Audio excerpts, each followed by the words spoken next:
Hi friends, I'm going to show you today how to use async and await in C#. So it is my simple C# console application. I have three methods. So one is data1, data2, and then result. So in this I have used the threading concept.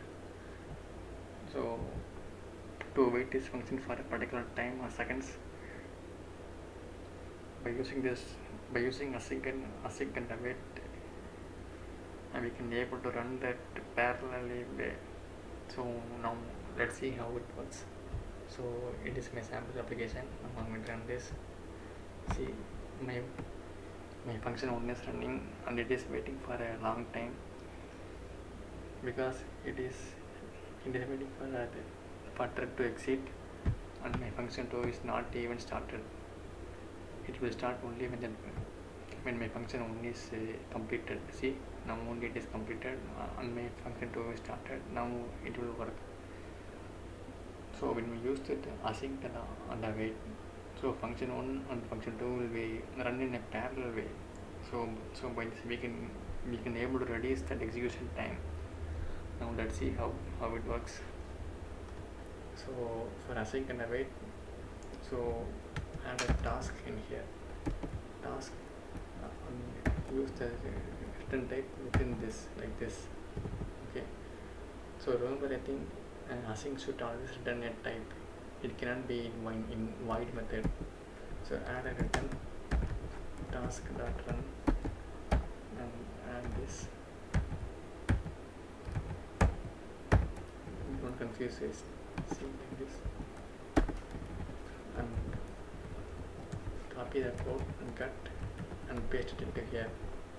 Now this function will be run as a task. At each time the function is called, a new task will be created. It will be depend upon any other functions. So when we use this and we use that async keyword in that function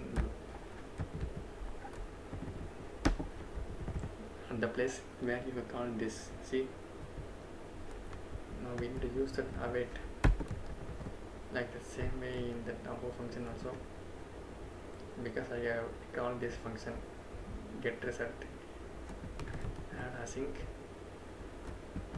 and await. Okay, now let's see what is going to happen. Now I have seen this. So both the methods are running at the same time because we have added that task. Task means it will create a multitasking. See, my function 2 is completed because the thread time is very low when we are compared to the method 1. Now you see the 1 is completed.